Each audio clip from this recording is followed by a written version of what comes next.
Howdy friends, Bernardo Spaniel here from Nardi.net, and I hope you're all doing great today. I'm super excited because I just got in Blitz Bowl Ultimate 2nd Edition today, and I've been going over what's different, and today I'm going to show you a few things that have changed with the game.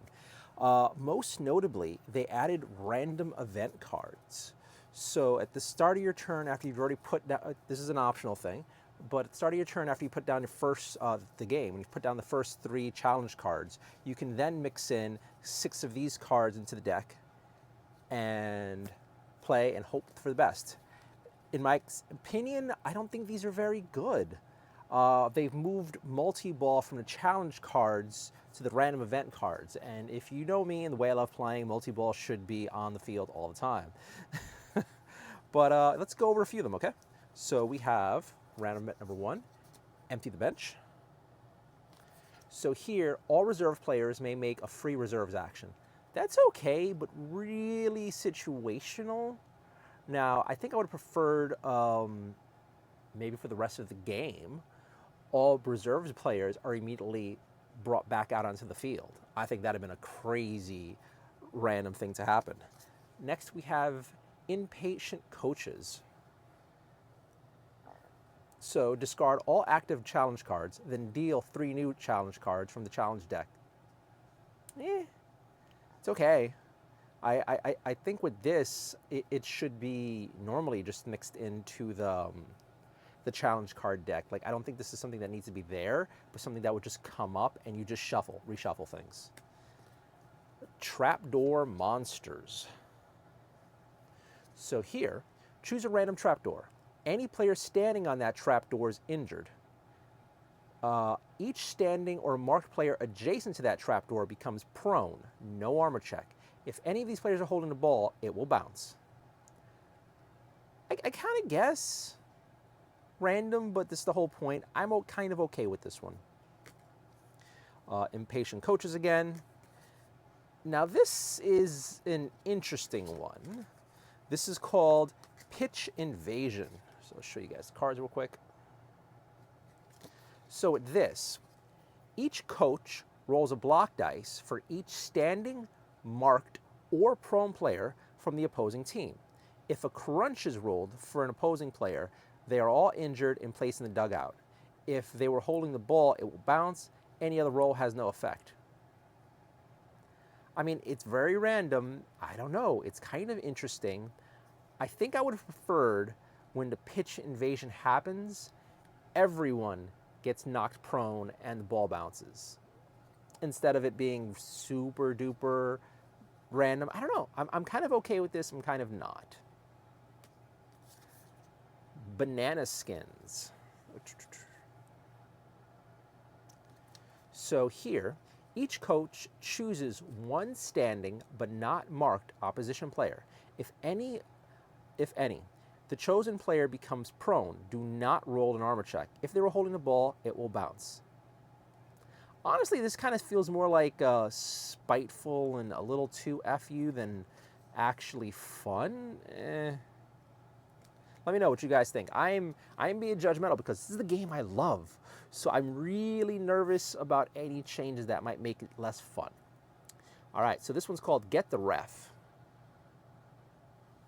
All right.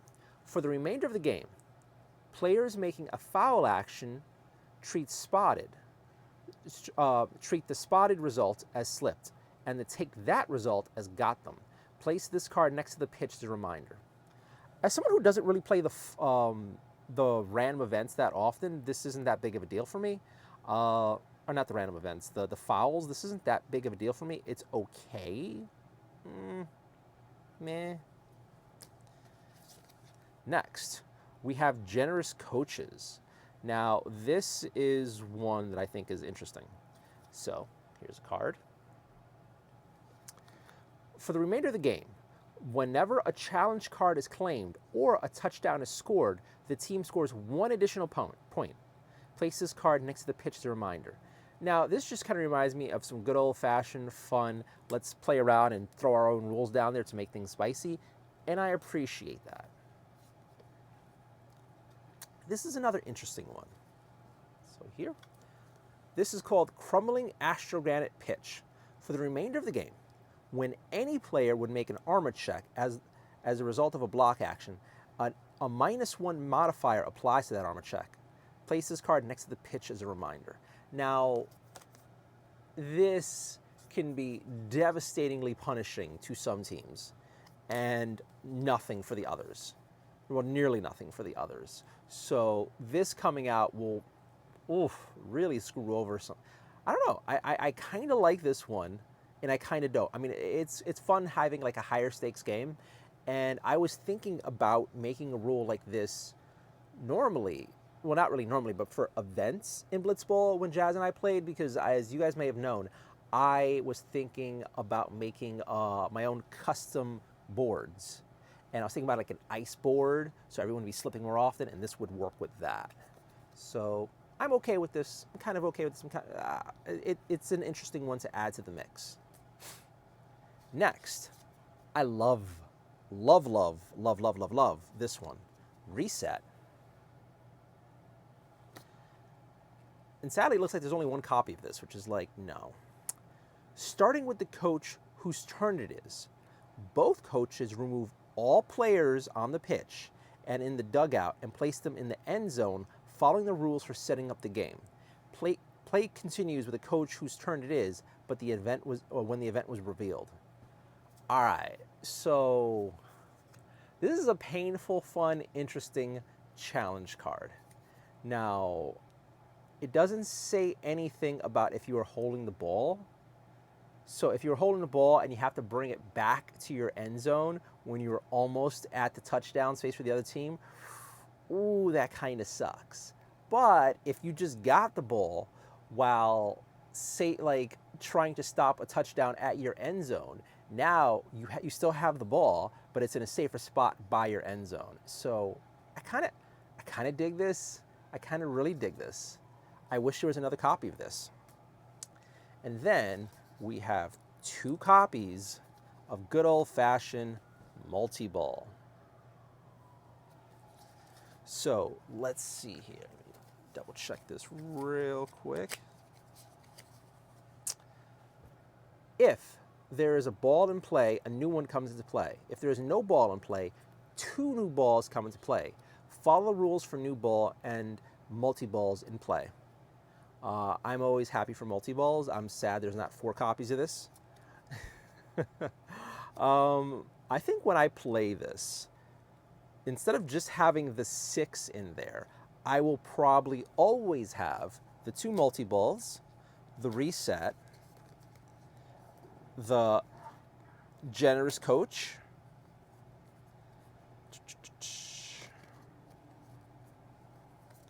what else do we have here? Impatient coaches, trapdoor monster, and maybe empty the bench.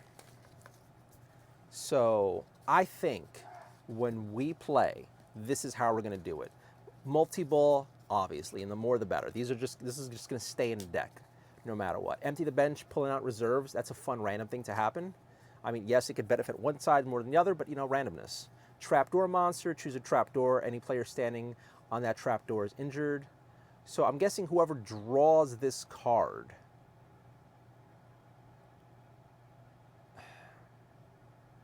see, this is like, now I'm going back and looking at this, is like choose a trapdoor. So I'm guessing whoever pulls this card has the chance, but how do you pull this card? It seems like right when it comes out, you do it. So I guess we both choose a trapdoor and do this. I think I would play this as any player standing on a trapdoor is injured. Each standing or marked player adjacent to a trapdoor becomes prone. If any of these players are holding the ball, it bounces.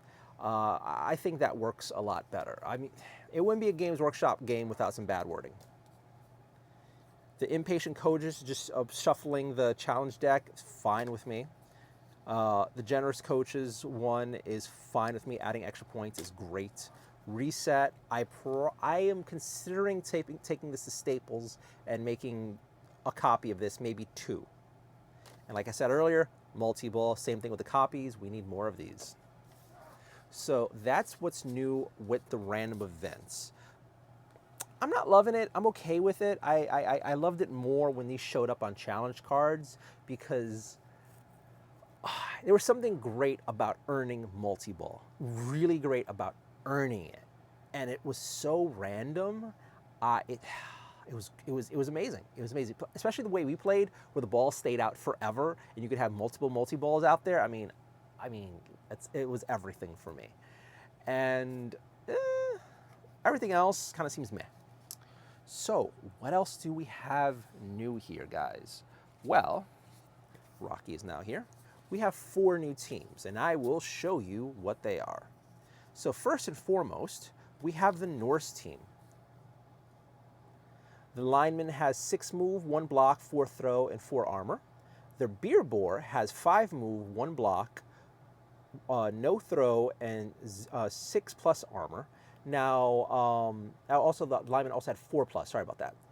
Now, the beer boar has pick me up. At the end of any action performed by this player, any adjacent prone teammates may make a free stand-up action. I'm okay with that. I don't know how I really don't know how I feel about the beer boar.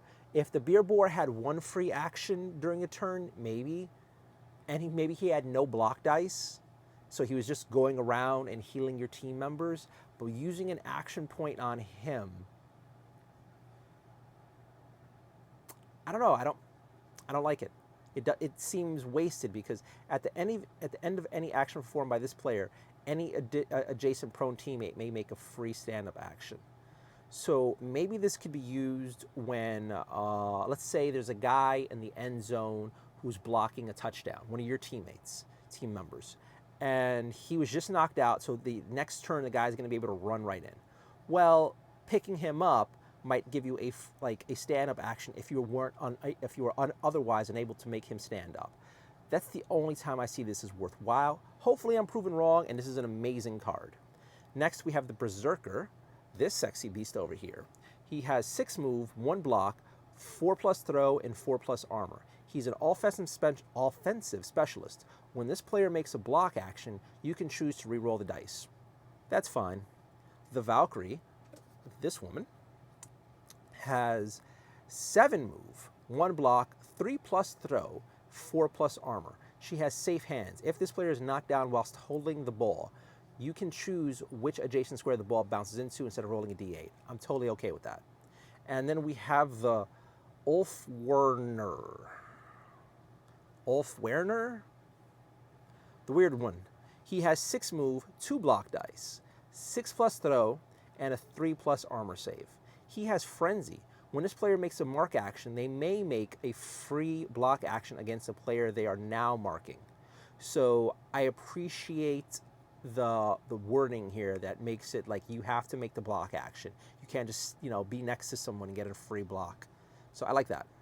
So that's the Norse team. Here's the stats in case you guys want to check this out yourselves. Next, we have the Vampire team. And I'm very excited about this because I loved the Vampire aesthetic. Now, one interesting thing here is they have 4 thralls instead of the 3 that I used for my Drakfang Thirsters team. I think I still have the spare vampires in a box someplace. So what I'm going to do is paint them up to the appropriate teams. I might run the Drakfang Thirsters, the team whose rules I created, as a separate team than the Vampire team here. We'll see. So the thralls, the 4 dudes, have 6 move, 1 block, 5 plus throw, and a 6 plus armor. The ability they have is Minion. When an adjacent teammate would be injured as a result of their Bloodlust ability, you may choose this player to be injured instead. Pardon me. Now let's learn about the Bloodlust with the Runner. The Runner has 8 move, 1 block dice, 4 plus throw, 3 plus armor save. Now, the Runner has Bloodlust. After resolving the claim challenge card step for a block action performed by this player, if any of the block dice rolled show a miss, this player is injured. If they're holding the ball, it will bounce.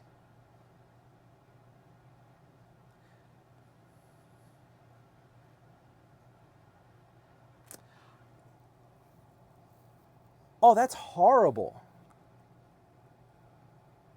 Oh, that is horrible. So you have you. Oh, that is. I'm just thinking of all the games Jasmine and I had, where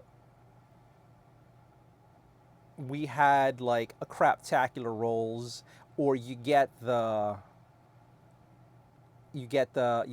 you know, two crunches and a miss. Oh, I don't like that at all. I really don't like that at all. Why? Why, Games Workshop? Why would you do the vampire team this dirty? That's stupid. I would probably play this without Bloodlust and just use it where the vampires could use the minions as fodder. Or how I designed it for the Drakfang Thirsters, where the vampires can drink from a minion to either stand up or some other ability. But the Bloodlust implemented here is just stupid. All right, so let's keep going. The thrower has six move, 2 block dice, 2+ throw, and 3+ armor check. And it also has Bloodlust. He also has Bloodlust. The Blitzer has 6 move, 2 block dice, 5+ throw, 3+ armor, and he also has Bloodlust.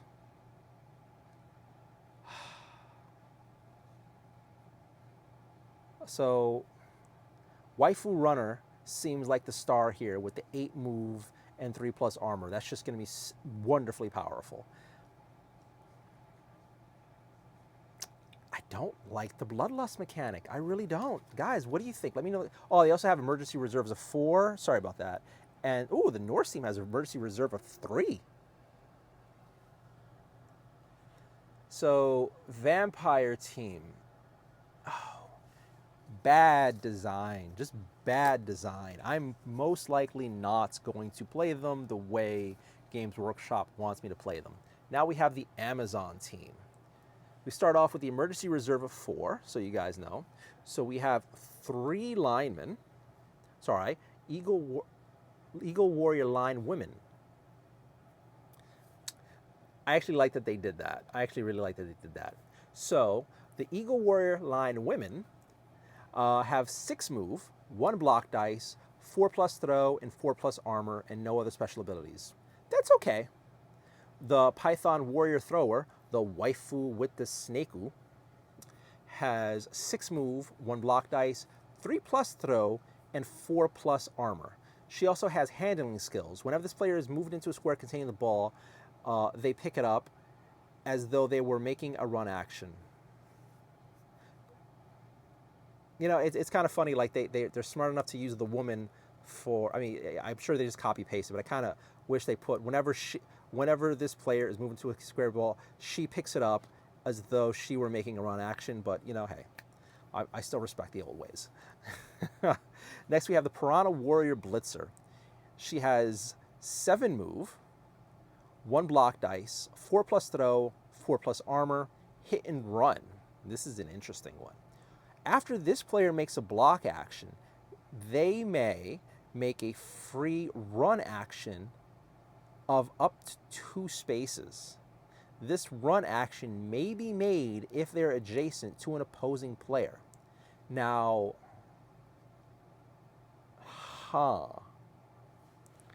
this is interesting because the wording here is done in a fun way.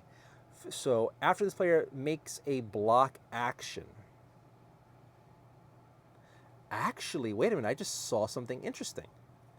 After this player makes a block action, you don't need to successfully do a block, it seems. You just make the block. You roll the dice.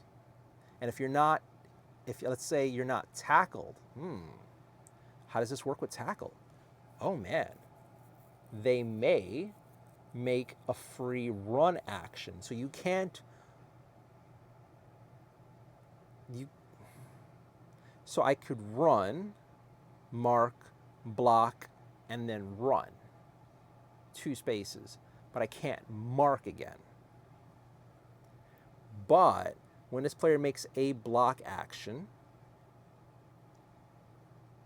that's interesting because I'm overthinking now. Like, Does it have to be a successful block action? I'm going to go with no. But if she fell victim to tackle and she's prone now, I think she should. Oh, I don't know.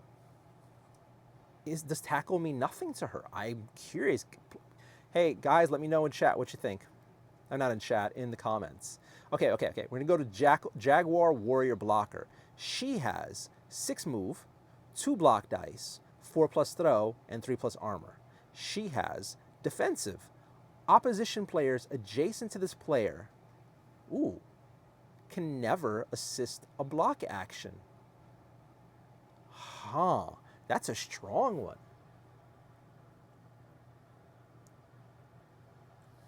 All right. And finally, for the new teams, we have the Gnome team. Actually, let's look something up on Games Workshop real quick, because I forgot if the Gnomes come with a tree mat. If they do, that's great. If not, I'm going to be pissed.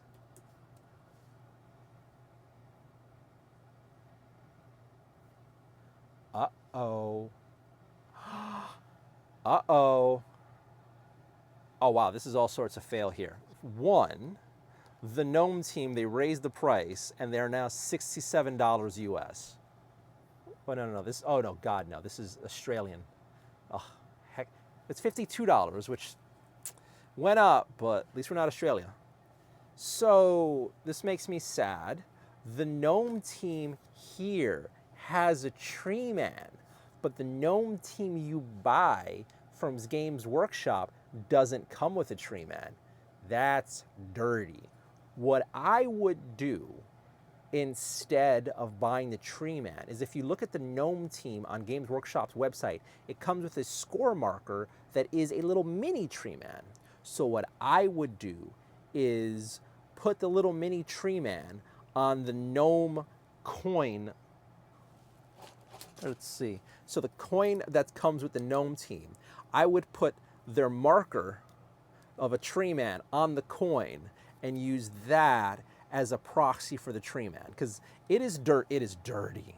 It is dirty that you have to buy the Gnome team for $52 American and still have to pay an additional, what is it called?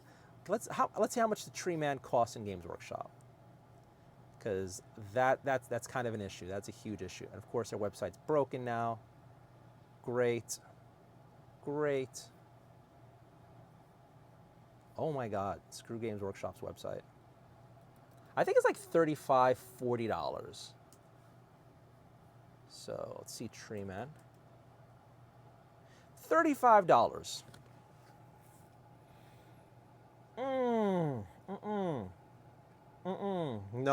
No, guys, this is not. They did this with the goblins, they did this with the halflings, and I find it dirty. At least with the gnomes, like I said, you could use their score token and a coin as your tree man, and the team, when you buy it, comes with 2 tokens and 2 score tokens.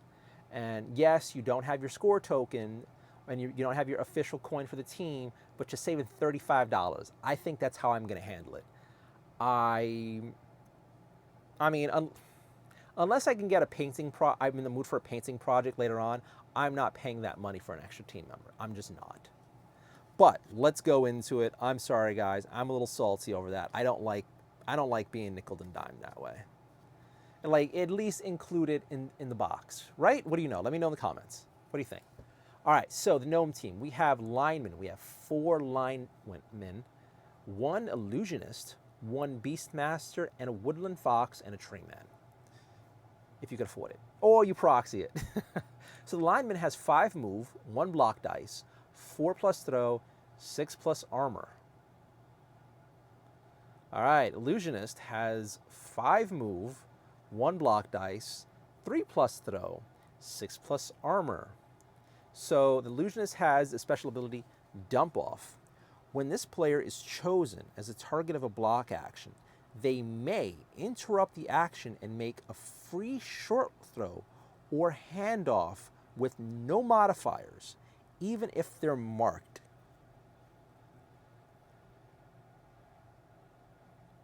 Okay. All right, I'll save my opinions until afterward. Next, we have the Beastmaster. So that's the dude with the duck. He has 5 move, 1 block dice, 4 plus throw, 4 plus armor. He has Woodland Aid. Block actions that target this player may not be assisted. You know, I really wish that instead of calling it Woodland Aid. Okay, so it's slightly different than the Amazon team's defensive.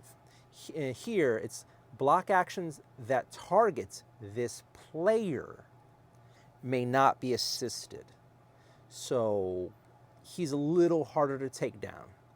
Whereas the Jaguar Warrior blocker has something that's a little better for like her teammates who are near her, because they're opposition players adjacent to this player can never assist a block action. So if, let's say, the Amazon team one to me is much stronger and better, considering you don't even have to be adjacent to your team members. You can just go into let's say your team member has a ball and she has like a few of the other the opposing team members surrounding her, blocking her. Now, by just getting in to like the vicinity of, let's say, 2 or more of those, they can't assist the block against your teammate, and that's super useful. Here, it just keeps this guy a lot. He makes him a little more survivable. All right, we're gonna move on to Woodland Fox, little foxy creature. So he has 7 move, 1 block dice, 6 plus throw, 6 plus armor, and he has the ability Lithe Creature. When this player makes a run action, they can move adjacent to opposing players but must end the action open. Additionally, this player cannot make throw action. Okay, so I guess they try to fix this, because if your player doesn't have a throw action, a throw here, let's go to the Beer Boar. So here's what they're doing with this horrible wording. Beer Boar has 0 throw, and from my understanding, that means he cannot pick up the ball. So that's instead of just saying he cannot pick up the ball, like a sane person would write to make it clearer, they just have this dash, which is stupid. Now, to get around that and show that the Foxy can pick up the ball, because he has a ball in his mouth running with it, so he should be able to, he has a 6 plus throw, but then they put, additionally, this player cannot make throw actions.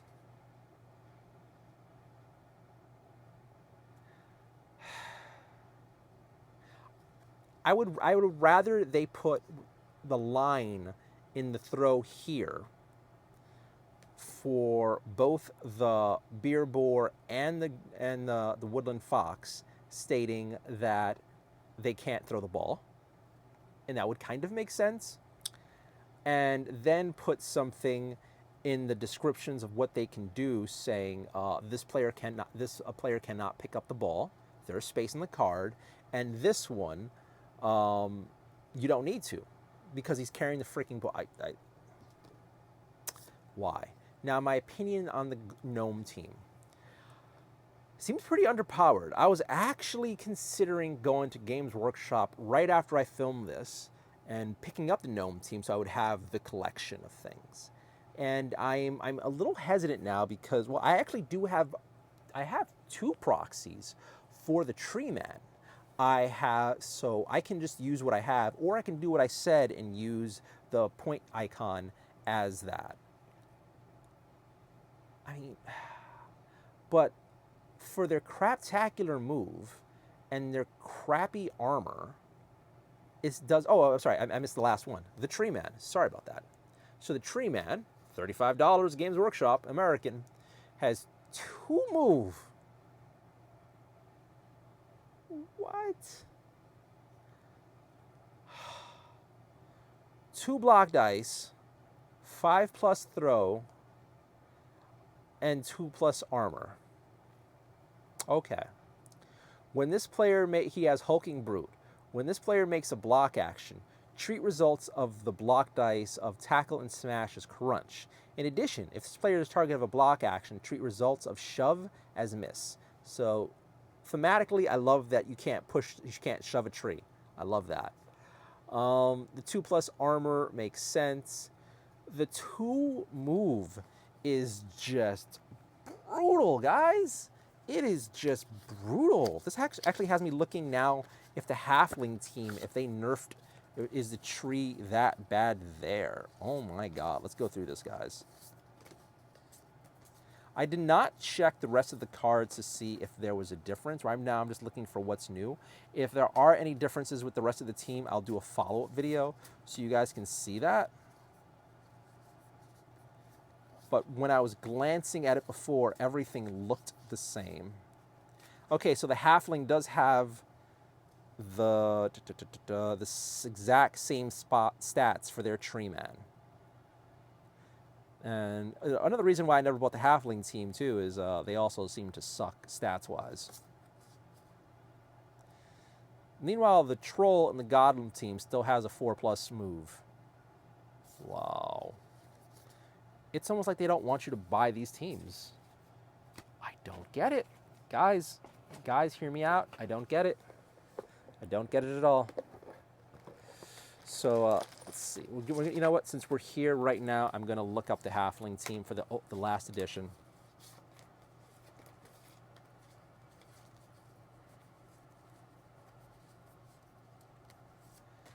All right, so the halfling team had the same stats for their tree man. This is why I never bought the halfling team. All right, so let's go back here real quick. Look at the stats for yourself for the gnome team.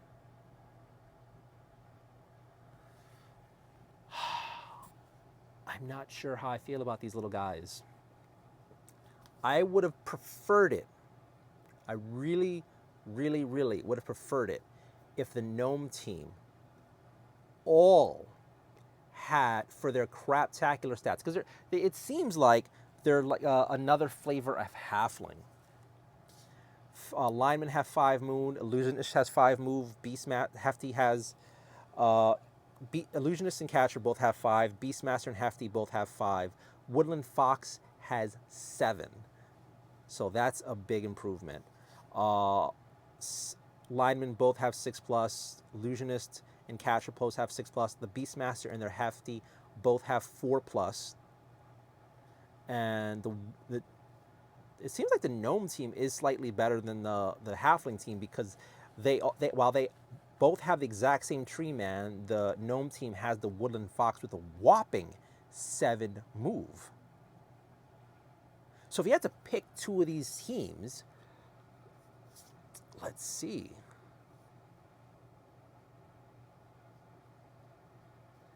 So the halfling team has Catcher's Instinct. If this player is open, is a target of a successful throw action, not a handoff, they can make a free run action. I mean, we don't really have that many throws happen that often. So, and the halfling team throws aren't that good. So that doesn't make sense to me, like why I would want that. The hefty seems to be the same thing as the Beastmaster here, where it's 5/1, 4+, 4+. The Beastmaster has block actions that target this player may not be assisted, whereas hefty has stand firm when this player is the target of a block action, treats shove as miss, which doesn't really make sense for a halfling, but okay. That's kind of useful, but then the no assists I think might be more useful. So if I had to pick the 2 teams, okay, so the halfling team has emergency reserves of 2. That is powerful. That is pretty powerful. Okay, that helps out a lot. Whereas the gnome team has emergency reserves of 4. All right, that does kind of even things out a bit. But gnome team, because I still let's say right now I do have a proxy of the halfling team, and I could either make a proxy of the gnome team, or I kind of want to go out and buy them because I kind of love how they look.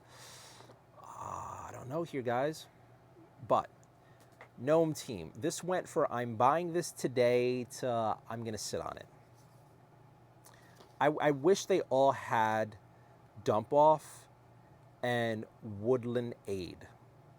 So none of them could be assisted. None of the blocks against these guys could be assisted. If they all had that, I would have rated the Gnome team a lot higher. As is, I don't know. What do you guys think? Am I being too harsh with them? Now the Norse team. I mean, they're okay. They're okay. They have decent armor and move. I think this is fine as an additional, like, kind of semi-human-like balanced team. The Beer Boar, I think, is wasted. I already own, and I have two. Actually, no. I have one Norse team, or did I paint two? Okay. Let's say I'm halfway done with one Norse team, and I painted another. So I already own this. I'm okay with it. Now, would I recommend it? I don't know. It's okay. Amazon team seems fun, powerful, and they were a hoot to paint. Yeah, I'm about this one. I like it. Emergency reserves of 4 is pretty strong. Now the Norse team has emergency reserves of 3, which is very strong too. So I don't know. Now the biggest disappointment for me right now is the vampire team.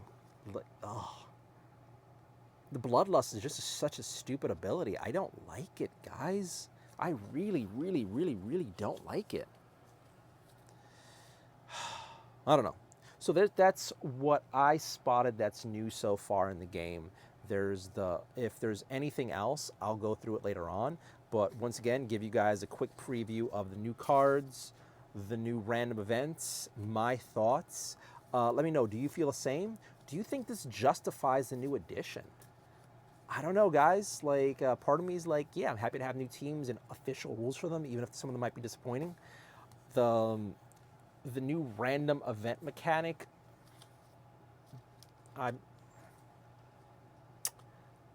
okay, you know what I'm saying? I am disappointed. I'm very disappointed with this because I thought this was going to be like twists for, what is it called? Warcry, Bladeborn, and I think twists are also in Spearhead, where it's just like it affects the game. And like from the start, you could just kind of like pick your twist and you like kind of deal with the game as is instead of just kind of like a little more randomness here. And when I was going through the bonus things in the challenge card deck, nothing really seemed that interesting to me. It was like okay normal, and they ripped out multi-ball, which doesn't make sense. And then they got rid, I forgot to say this, there's no more end game challenge cards in Blitz Bowl Ultimate 2nd Edition, which some of them were fun, some of them were stupid, some of them were OP, but it was also meant to hurry up and wrap up the game. And they were funny and spicy enough where some of them I just mixed into the deck because I thought they just added something to it because I liked that little bit of like power randomness that was there. I don't know. And I'm going to wrap up with one thing here.